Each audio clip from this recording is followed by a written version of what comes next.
As enchentes de verão mobilizam doações rápidas, mas o número de pessoas em situação de rua nunca foi tão grande. Não é preciso ir muito longe para a gente perceber que as pessoas enxergam os problemas sociais de forma diferente e que fazem uma escolha, consciente ou não, sobre o que merece mais comoção e doações. Por que isso acontece e como a gente muda esses padrões? Para falar sobre isso, hoje nós vamos receber a Samantha Federici, head de parcerias com o setor privado do Alto Comissariado das Nações Unidas para Refugiados, o Acnur. Eu sou Roberta Faria. Sou Arthur Loubach. E a solidariedade seletiva é o tema de hoje no Aqui se faz, aqui se doa.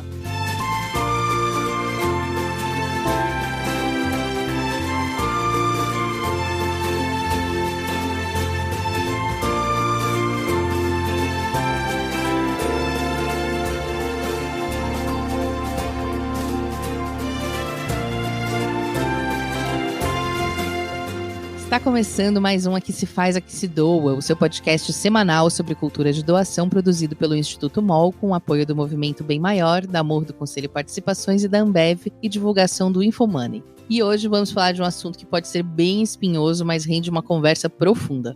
Pois é, Roberta, para a gente simplificar aqui o tema de hoje, tem um exemplo que é bem emblemático. Quando a Catedral de Notre-Dame, em Paris, pegou fogo em 2019, em poucas horas, quase 1 bilhão de euros tinham sido arrecadados para a reconstrução, via doações. O assunto estava em todos os jornais. Para estimular os franceses a contribuírem, inclusive o governo anunciou uma redução de até 75% no imposto de renda para quem fizesse uma doação. Mas ali mesmo, nas ruas de Paris, fazia 5 meses que as pessoas se manifestavam ali na região mesmo por conta da crise social no país, sem nenhuma resposta. Naquela época, a gente também viu artigos e reportagens na imprensa questionando por que o incêndio na catedral gerava mais ações de solidariedade do que a passagem de um ciclone que deixou mais de 1.000 mortos no sudeste da África poucas semanas antes. Claro que 800 anos de história se transformando em cinzas nos deixam comovidos e que a reconstrução de um monumento histórico é importante. Mas por que será que esse tipo de tragédia gera mais comoção do que a vida de seres humanos? Em uma entrevista para a Rádio Pública Nacional, um dos manifestantes franceses foi categórico. Para ele, quem tem dinheiro não se mobiliza tanto contra a pobreza porque essa causa não faz parte da vida delas, não os representa. Aqui no Brasil, entre 2017 e 2021, pesquisadores da Fundação Getúlio Vargas fizeram estudos com moradores do Complexo da Maré e de bairros ricos da Zona Sul do Rio de Janeiro, para identificar as diferenças de comportamento entre as classes sociais quando o assunto é doação. Um dos estudos funcionou assim. Os entrevistados recebiam 5 notas de R$2 e eram informados de que poderiam ficar com dinheiro ou doá-lo para causas de combate à fome ou para iniciativas culturais. O que vocês acham que aconteceu? Entre os participantes do Complexo da Maré, 86% fizeram alguma doação, com valor médio de R$5,57, sendo R$3,74 para alimentos e R$1,83 para ações culturais. Já na Zona Sul, 43% dos participantes, ou seja, menos pessoas, fizeram algum tipo de doação, com um valor médio também menor, de R$4,30, sendo R$1,28 para alimentos e R$3,02 para iniciativas culturais. Bom, a tendência é se concluir que pessoas com renda mais baixa doam mais. Uma pesquisa gerou notícia por conta disso. Mas, enfim, é bom a gente dizer que é bem complexa essa questão e que até definir um grupo de pobres e ricos é difícil, porque são grupos bem heterogêneos e bem relativos. Mas é uma pesquisa interessante, não desprezível, com certeza. A gente que lida com doação, a gente sabe que existem alguns indicativos mesmo, que pelo menos daí eu posso dizer até pelos projetos da Editora MOL, de que relativo à renda, certamente dá para a gente concluir que quem tem mais proximidade com as causas sociais doa uma porcentagem maior dos seus rendimentos. E essa pesquisa no Complexo da Maré, ela mostrou que o senso de urgência das causas entre as classes sociais é relativo. Isso define as preferências na hora de alocar os recursos. Entre uma causa básica, como o combate à fome, e uma menos urgente, como a cultura ou o esporte, as pessoas da classe mais baixa reconhecem que a alimentação é mais importante, que é muito importante, e tendem a doar mais para isso, ao contrário das pessoas de classes mais altas que talvez entendam menos na pele essa urgência, portanto, eu acho que diversificam mais as suas doações. A Rafa Carvalho hoje vai explicar para a gente um conceito que talvez ajude a clarear mais essas preferências. Vamos ouvir?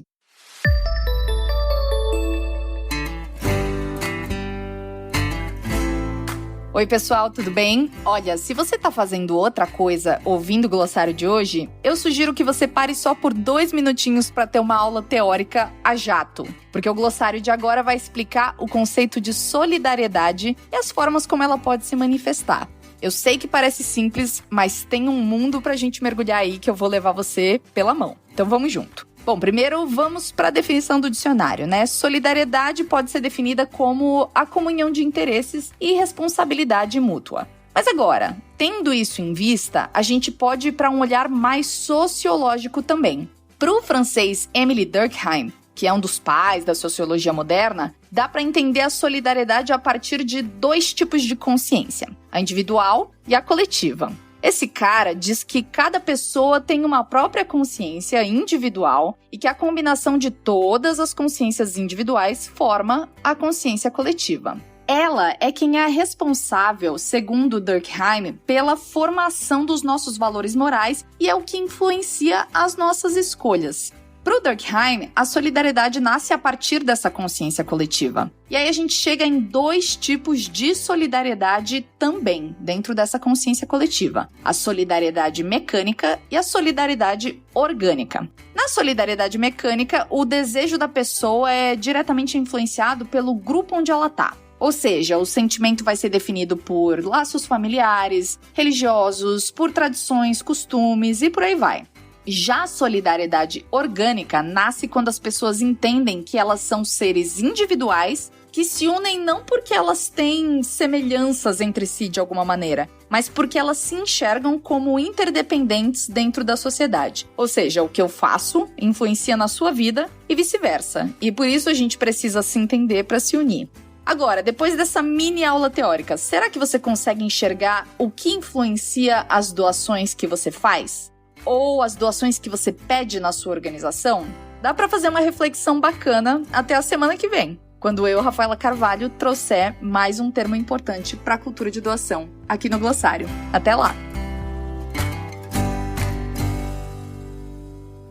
Muito obrigada, Rafa. É legal a gente trazer um pouco de teoria também, porque isso muitas vezes ajuda a gente a entender de onde vem a prática. E, de fato, à medida que a sociedade muda, também muda a nossa forma de pensar e agir na filantropia. Hoje, por exemplo, os millennials e a geração Z se engajam e doam para causas bem diferentes daquelas que interessavam aos seus pais e avós das gerações anteriores. Exatamente, mas ao mesmo tempo também tem algumas causas que eram importantes lá atrás e que seguem sendo, mas que nunca tiveram muito destaque. Na área da saúde, um exemplo disso é a questão dos cuidados paliativos. Quando uma pessoa tem uma doença que não tem mais chance de cura, ou então tem um indicativo de que é uma doença que pode levar ao óbito ali, né, no desencadear dela, os cuidados paliativos são uma forma de garantir que ela tenha alguma qualidade de vida nessa trajetória. E apesar de ser super importante a gente pensar em aliviar os sintomas físicos e tratar das questões emocionais relacionadas a essa situação, não é nem um pouco comum a gente ouvir falar, né, de projetos relacionados a isso e muito menos ainda de doações para finalidades como essa. Mas esses projetos existem. Em 2018, o Hospital São Francisco de Assis, localizado em Jacareí, na região do Vale do Paraíba, passou a oferecer esse tipo de assistência na sua clínica oncológica com uma médica paliativa e uma psicóloga. Com o tempo, a equipe percebeu que esse atendimento estava fazendo muita diferença na vida dos pacientes e que deveria ser oferecido mais precocemente. Foi aí que surgiu a ideia de criar um ambulatório especialmente para isso, um projeto que foi concretizado no ano passado. A gente conversou com a psicóloga Thaís Moretti Neves, que faz parte da equipe, e ela nos contou como isso aconteceu. A implantação do ambulatório de cuidados paliativos aqui no hospital só foi possível a partir de doações. E nós tivemos 3 grandes doadores, que nós chamamos dos nossos 3 corações. Um coração foi de uma grande amiga que doou parte da sua herança, e essa pessoa já não está mais entre nós. O outro coração foi de um empresário aqui do município de Jacareí. Esses 2 corações tiveram a experiência do câncer nas suas vidas e entenderam que seria fundamental a assistência em cuidados paliativos para todos os pacientes com doença avançada. E eles puderam viabilizar a construção do prédio que a gente tanto sonhou. Mas precisávamos de um terceiro coração, e esse coração chegou a partir do edital Cuidar Mais, com a editora Amol e com a Droga Raia, que viabilizou o custeio da nossa equipe multidisciplinar, além de vários equipamentos fundamentais para esse ambulatório. Nós encontramos empatia nos 3 doadores. Todos os 3 doadores foram empáticos e já entendiam que o cuidado paliativo ele é essencial para quem tem uma doença crônica, para quem tem uma doença avançada e principalmente para quem tem uma doença que ameaça a vida. Mas nós sabemos que isso não é muito comum, né, das pessoas compreenderem dessa forma. Mas a gente percebeu que quando se compreende e principalmente quando se tem empatia, a gente consegue que essas pessoas se comovam, se movam para dar esse passo de doação.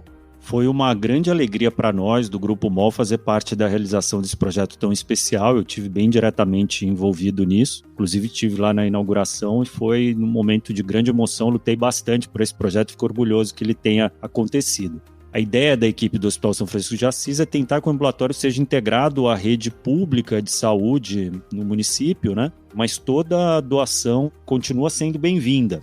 Afinal, é bom lembrar que o hospital, como o Hospital São Francisco de Assis, atende muitos municípios no entorno, portanto, tem uma demanda que vai além, né, dessa rede municipal. E a Thaís contou pra gente como eles esperam conseguir manter esse trabalho.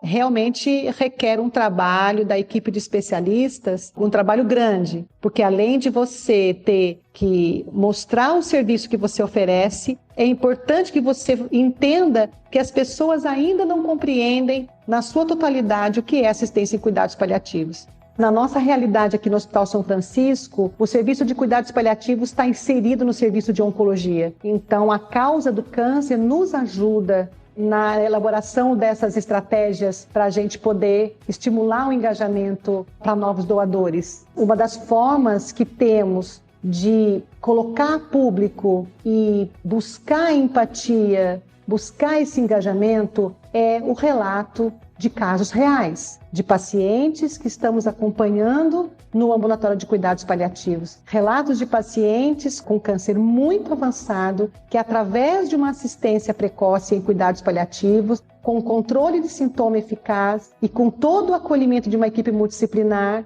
esse paciente ele consegue ter uma vida com maior qualidade. Quando as pessoas entendem que o paciente com uma doença avançada, ele está vivo e ele precisa continuar vivendo e convivendo com aquela doença, quando as pessoas entendem que essa assistência vai cuidar desse paciente pelo tempo que for necessário, para que ele possa ter uma melhor qualidade de vida apesar da doença, aí a gente consegue um pouco mais de compreensão e aí a gente consegue até subir aí alguns degraus para as doações.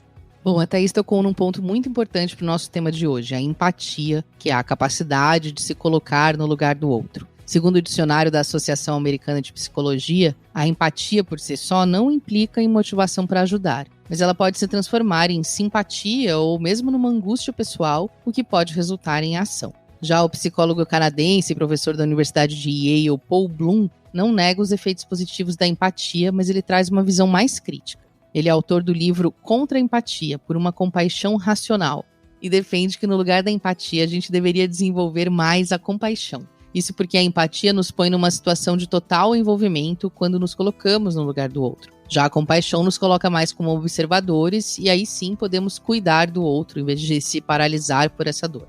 Essa crítica do Paul Bloom é essencialmente o que a psicologia trata como empatia emocional, que tem a ver com compartilhar o sentimento do outro. E aí o que ele diz que é tendência quando isso acontece é a gente dar uma importância ao sofrimento de quem se parece com a gente. E muitas vezes isso acaba reforçando preconceitos e negligenciando a dor de muitas pessoas que não têm o perfil mais comum, por assim dizer. E por falar em preconceito, outro ponto muito levantado quando se fala em solidariedade seletiva é o racismo. E como diz o professor Silvio Almeida, autor do livro Racismo Estrutural, independentemente da gente aceitar ou não, infelizmente o racismo é algo normalizado na nossa sociedade. A sociedade naturaliza a violência contra pessoas negras, por isso a morte de jovens negros sistematicamente nas periferias não choca as pessoas como a morte de um jovem branco de uma só classe social mais alta. Acho que a nossa convidada de hoje vai poder nos ajudar a desenvolver mais alguns desses assuntos, né, Roberta? A Samantha Federici é head de parcerias com o setor privado do Acnur, o Alto Comissariado das Nações Unidas para Refugiados. Olá, Samantha, obrigado por receber nosso convite, seja muito bem-vinda. Imagina, Arturo, o prazer é meu. Eu sou ouvinte do podcast, né? Acho que todo mundo que trabalha nesse setor acho uma iniciativa primorosa, muito necessária e é um prazer estar aqui participando. Samantha, para a gente começar com um assunto bem recente, a crise na Ucrânia com a invasão russa despertou muita atenção e solidariedade, ou pelo menos posts sobre solidariedade no mundo todo, e em menos de um mês quase metade da meta inicial de assistência financeira estabelecida pela ONU foi atingida. E, em comparação, em 2021, o financiamento para as crises na Venezuela, no Sudão do Sul e na República Democrática do Congo foi menos da metade do necessário. Na visão do Acnur, por que isso acontece? Assim, tem alguns pontos, né? Essa crise na Ucrânia, a guerra na Ucrânia, ela foi sem precedentes, né? Desde a Segunda Guerra Mundial, quando a gente pensa no número de pessoas que ela deslocou. Então, a primeira consideração que eu quero fazer é que esse dado de que a gente quase conseguiu financiar tudo, a gente teve que refazer as projeções, porque também a estimativa de recursos necessários para o trabalho, ela foi aumentando conforme essa crise foi aumentando também. Mas é verdade, sim, que ela atraiu muita solidariedade, né? A gente pôde contar com um amplo espaço midiático desde que essa guerra começou, em muitos países, inclusive no Brasil, e principalmente nas redes sociais. Então, o que a gente nota no Acnur é que, de fato, quanto mais destaque os meios de comunicação dão para uma crise, seja uma crise conflito armado ou outra crise humanitária, consequentemente, maior é o conhecimento sobre as necessidades e as urgências que essa crise está gerando. No caso, as necessidades das pessoas refugiadas, né? E dessas populações que enfrentam diversas situações durante conflitos e deslocamento. Então, isso sim é um fator. Essa cobertura, ela é muito sem precedentes também, né? É uma resposta àquilo que está acontecendo. Além do conhecimento sobre o que está acontecendo e esse caráter de urgência, que é um gatilho muito importante para a doação, a gente não pode esquecer, né, que quanto mais tangível e mais urgente é uma necessidade, mais as pessoas tendem a doar. Então, sem dúvida, o espaço midiático ele favorece esse aspecto. Mas esse espaço midiático, ele também traz um estímulo para a solidariedade, né? Ele acaba gerando essa vontade nas pessoas de se engajar e de apoiar em causas humanitárias, né? Então, essa questão de você poder alcançar e sensibilizar pessoas, e mesmo pessoas que nunca doaram e que passaram a se tornaram doadores nesse momento, né, é bastante importante. A gente percebe que as pessoas que doam, elas sempre doam quando podem. A importância desses espaços de mídia é de trazer novas pessoas, né? O que é extremamente necessário, porque a situação que a gente tem é de subfinanciamento generalizadamente, né? A gente não tem uma situação, mesmo nesse caso, confortável e que atenda plenamente à necessidade. Samantha, o Acnur publica todo ano um relatório indicando quais são as situações mais negligenciadas financeiramente, né, pelo menos no mundo. Na última edição, que foi lançada em setembro último, mostrou que as áreas de atuação do Acnur menos financiadas são aquelas que são relacionadas a serviços essenciais e necessidades básicas, né? Eu queria que você comentasse um pouco, né? Certamente você não tem uma resposta definitiva sobre isso, mas ao mesmo tempo, na sua resposta anterior, você falou que as causas urgentes são as que atraem mais doações, mas ao mesmo tempo os serviços essenciais e básicos recebem menos. Por que você acha que tem esse descompasso? Então, eu não sei se a gente pode afirmar que necessariamente serviços essenciais e necessidades básicas são menos financiadas, né? Quando a gente olha, é onde está a maior demanda. Então, é em valor absoluto aquilo que é mais financiado. A questão é que é tão maior do que outras áreas de atuação que você acaba ainda assim não conseguindo financiar proporcionalmente como outras, né? Essa análise que a gente faz, a conclusão que a gente tira certamente, né, é que, justo como eu ia dizendo, não importa qual é a área, ela é subfinanciada, mesmo aquela que costuma ser a que mais desperta a atenção das pessoas, né? Então, acho que esse é a principal conclusão desse relatório, é dar um indicativo de que todas as áreas, não existe nenhuma iniciativa, nenhuma área que ela é plenamente financiada. Agora, tem uma questão, sim, que acho que talvez responda em parte a sua pergunta. Esse relatório, o que ele faz? Ele pega todas as emergências e faz um recorte, junta, né? E são emergências, cada uma de um tamanho, cada uma com uma necessidade de financiamento, e mostra isso a partir das áreas de atuação, né? Então, tem muitos fatores ali que estão se sobrepondo, muitas coisas estão interrelacionadas, né? Seja a fase da emergência, então emergências que acabaram de eclodir têm maior necessidade desses serviços essenciais e necessidades básicas do que uma outra que já está talvez numa outra fase. A gente tem questões de logística e distribuição que são importantes para questões também de serviços essenciais e necessidades básicas. Então, é tudo muito interligado para a gente poder ter uma resposta de por que essa tem menos apoio, né? Na verdade, ela está sendo a mais apoiada, que ela é muito maior. Mas, como eu ia dizendo, a necessidade básica e essencial, né, os serviços essenciais, eles estão ali, que é aquilo que é necessário para manter a vida. Então, é na hora que está acontecendo, ou no início, né, ou em situações de extrema vulnerabilidade, é aquilo que é o primeiro. Uma vez que você satisfaz essa situação, que você, no caso de um refugiado, assim, é o momento que ele está na jornada ali, fugindo de um bombardeio, com a sua vida em risco, cruzando uma fronteira, onde ele deixa de ser um cidadão de uma nacionalidade e passa a ser uma pessoa que perde os direitos se ele não tem a condição de refugiado, é reconhecida. Então, uma vez, e é aí que a gente está falando das necessidades básicas, né? Uma vez que você tem o refugiado com a situação reconhecida, e essa é parte do trabalho que o Acnur faz, né? Não somente oferecer apoio emergencial, mas ajudar na questão da documentação, para que as pessoas que são forçadas a se deslocar possam se tornar um refugiado com direitos, para que as crianças possam ficar na escola, para que as pessoas consigam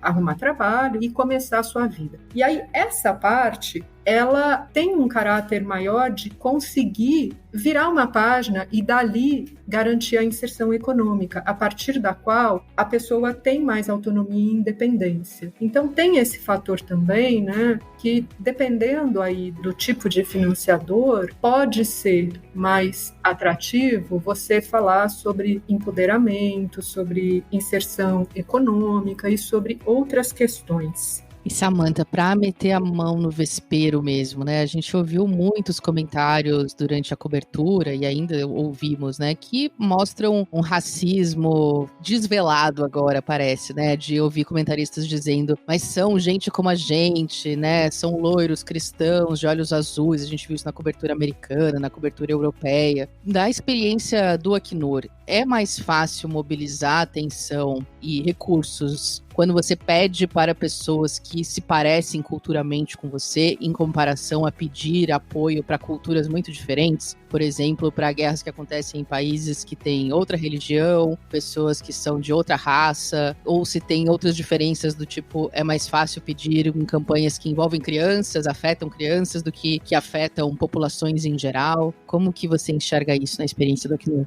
Olha, a gente não pode afirmar que questões de diferença étnica ou religiosa possam significar maior ou menor financiamento. A gente teve no ano passado a crise do Afeganistão e ela teve uma cobertura midiática bastante grande e até hoje você tem uma grande comoção e um despertar de solidariedade em relação a isso. Então, não acho que seja possível. Do ponto de vista do Acnur, o que a gente acredita é que realmente possíveis discriminações ou diferenças em relação a emergências, elas vêm da falta de informação. E nesse sentido, a cobertura midiática, ela tem um papel importante de mostrar ali e de poder trazer para as pessoas normais, como eu e você, o que é a situação que aquela outra pessoa, independente do lugar onde ela está, da nacionalidade, da situação econômica, está vivendo. Porque é uma questão, não é? Quer dizer, não interessa a situação econômica. Se acontece uma situação de emergência, todo mundo vai perder o que construiu, vai se ver numa situação nova, né? Então, do ponto de vista do Acnur, a gente não pode afirmar isso, né? Não é o que a gente observa. Sim, por outro lado, a gente observa, sim, que, por exemplo, quando existem questões com populações em maior vulnerabilidade, a tendência é, sim, que as pessoas se comovam mais e que isso sirva para ampliar a consciência da doação e estimular a doação. Então, seja crianças, que é uma situação mais frequente do que a gente gostaria em questão dessas emergências todas humanitárias, porque você acaba vendo, e é comum, famílias que têm que se separar, um conflito que pessoas sejam mortas, às vezes pai de família, às vezes membros, né, da família. Então são situações muito trágicas e na maioria das vezes as pessoas não têm consciência. Essa crise da Ucrânia, eu acho que ela exacerbou um pouco essas coisas em função da escala que ela teve, de ser uma coisa tão massiva e reforçar e trazer essa visibilidade para essas situações que não são únicas, né? A gente precisa ampliar a visibilidade do que está acontecendo, né? E trazer isso para que mais pessoas possam saber da situação e poder ajudar. A gente vê que, por exemplo, aqui do nosso lado, isso pode ser a gente.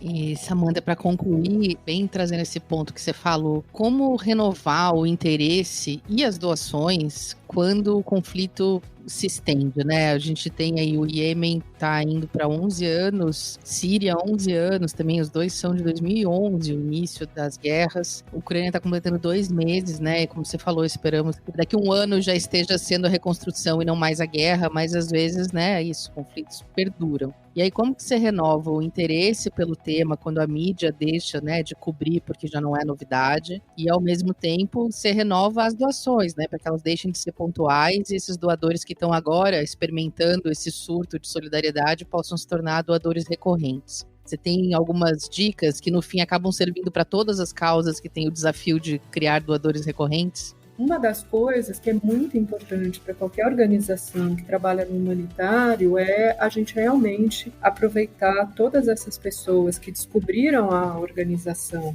nesse momento de maior visibilidade e conseguir converter elas para outras modalidades de doação, né? Doações regulares, doações irrestritas, porque tem isso também, né? Parte da questão do problema de financiamento é que você acaba tendo doações restritas ou doações semi-restritas ao invés de restritas. As irrestritas seriam aquelas que não vão para uma situação específica. Elas vão para que a gente comprar um fundo e que a gente consiga ir dosando ali, dependendo da necessidade que é a mais importante naquele momento, que vai mudando também conforme o tempo vai passando. Mas nem todas os doadores, principalmente doadores institucionais, né, esses são os que mais acabam doando para projetos específicos, para causas específicas, seja porque tem ali restrições de diretrizes, de políticas, de intenções que não permitem que você doe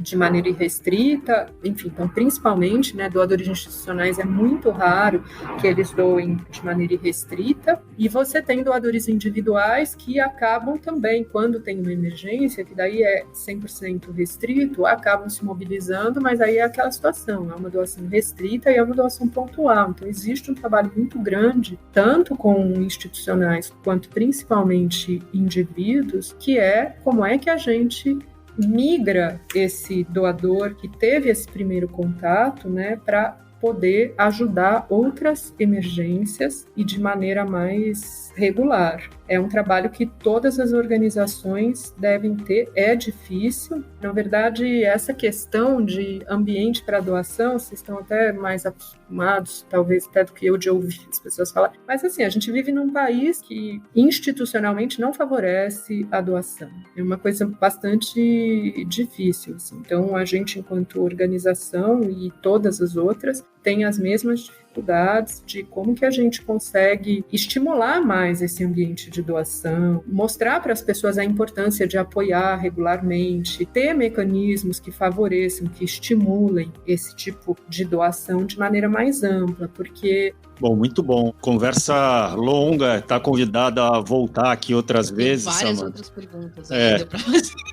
Não deu para a gente falar tudo, vai ter que voltar. Mas agora a gente vai para a rodada relâmpago, que é a hora que a gente tira um pouco de peso e fala mais daquele papo mais comezinho. Vamos lá, são 5 perguntas rapidinhas, você responde com a primeira coisa que tiver à cabeça. Número 1, qual foi a sua doação mais recente? A minha doação mais recente foi uma doação pontual para um instituto que cuida de micos e eu acabei doando. Então. Uau. Qual que é a sua causa pessoal do coração, Samantha? Olha, tem muitas, assim. Eu acho que eu me sinto privilegiada de, assim, né, a gente não falou da minha trajetória, mas é a segunda vez que eu estou trabalhando com refugiados, eu já trabalhei no Greenpeace com questão de meio ambiente, já trabalhei na Plan International com questão de crianças e adolescentes, e todas essas causas são causas que me mobilizam. O que eu talvez possa dizer é que onde eu ainda não trabalhei, que me mobiliza, é a questão da proteção animal. E o que você doa que não é dinheiro? Eu dou conhecimento, energia, os meus espaços, eu dou esperança. Esperança, aliás, a gente atualmente precisamos de muita esperança. E, Samantha, cita uma organização ou projeto que você admira ou apoia e é pouco conhecida, né? Olha, elas vão ser todas que são bem pequenas e que são causas mais nesse setor de animais mesmo. Então, tem uma organização que eu ajudo bastante, que é a Adote um Gatinho.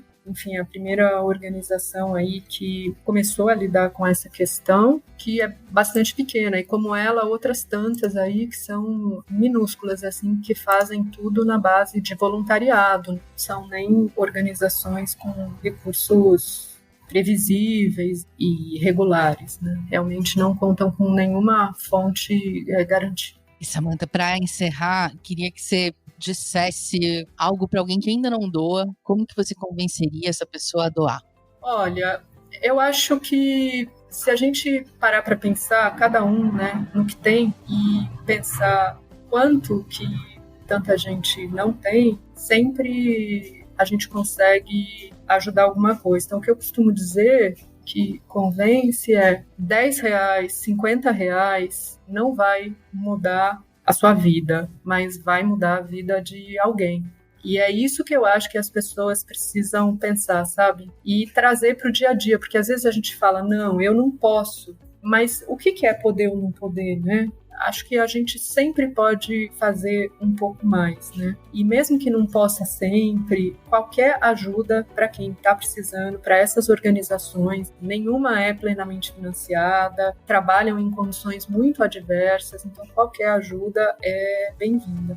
Perfeito, Samantha. Fantástico papo. Reitero aqui o convite para você voltar mais vezes e trazer pautas, porque, enfim, vocês são uma organização que, além de ter pauta sempre, a gente tem como referência aqui, né, o que vocês dizem é uma ordem para a gente. Imagina. Muito obrigada, foi incrível. Prazer é meu, contem comigo para futuras participações em diversos temas aí, se eu puder ajudar vai ser um prazer. Muito obrigado. Ufa, hein? Muitas reflexões importantes hoje, né, Arthur? Eu vou ter que me tornar doadora recorrente do Acnur, coisa que eu não fazia, eu só tinha doado para campanhas pontuais deles. A intenção do programa aqui é isso, né? A gente jogar luz sobre algumas organizações e assuntos para as pessoas se envolverem mesmo. Foi tão bom que o tempo voou e a gente já chegou aqui no nosso quadro da Duda Schneider, o Merchando Bem. Fala aí, Duda.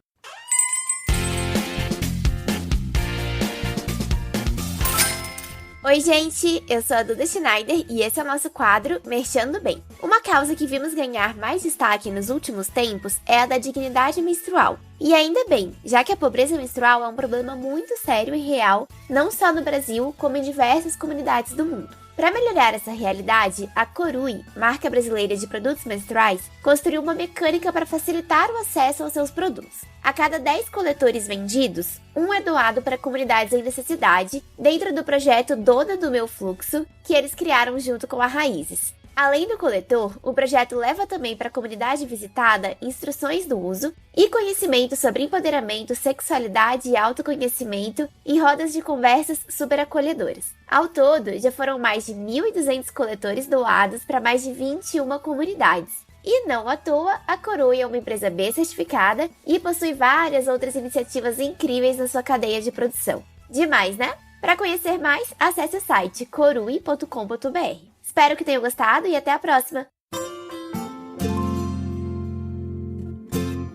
Bom, Arthur, e o que a gente aprendeu no dia de hoje? Para mim, o principal é que eu tenho que olhar para as doações que eu faço e pensar por que eu as faço. De fato, muitas das causas que eu escolhi para mim, para minha vida, organizações que eu apoio, são por similaridade com meus valores, minhas experiências, minhas questões individuais. De fato, é difícil para mim doar para causas que estão mais distantes da minha realidade, no que se inclui, inclusive, a Ucrânia, que foi uma causa para a qual eu não doei ainda, porque me parece distante mesmo com outras tantas guerras, né? Eu queria até lembrar isso também, quando a gente surgiu essa pauta, fui procurar e existe, só para lembrar, neste momento, 60 conflitos armados ao redor do planeta, incluindo 4 guerras que já têm mais de 10 mil mortos cada, no Afeganistão, na Etiópia, no Iêmen e no México. Iêmen e Síria já têm 11 anos de guerra, outras tantas, né, diversos pontos da África, e uma na nossa fronteira, né, aqui na Venezuela, sem falar da própria guerra civil, que é a vida urbana no Brasil e em vários lugares. Então,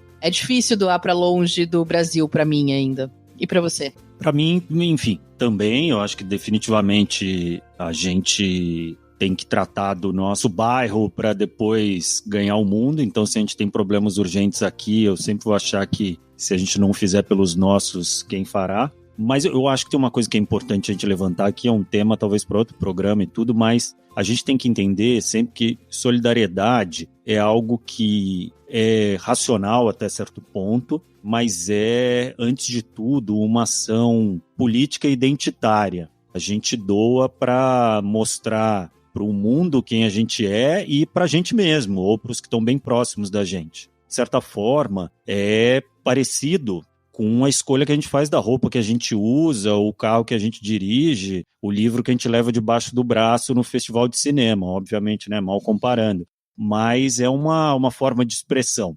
Então, de fato, reforço aqui a importância dos veículos de comunicação para jogar luz sobre as realidades, e daí sim, os veículos de comunicação, eu acho que tem que ter o objetivo supra patrocinadores, supra leitores e tudo, que é jogar luz sobre as questões de conflito que existem em todos os lugares, para que as pessoas tenham acesso às informações e, portanto, se engajem e se expressem.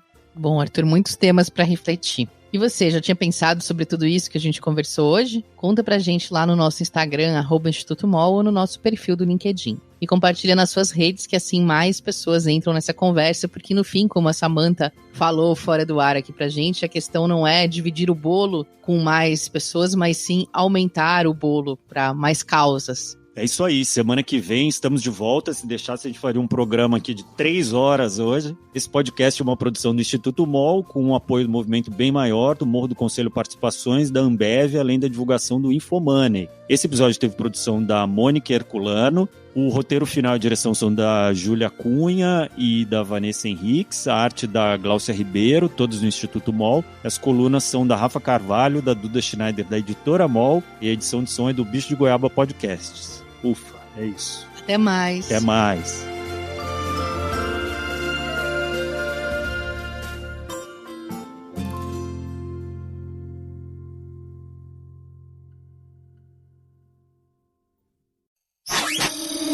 Essa é uma produção do Bicho de Goiaba.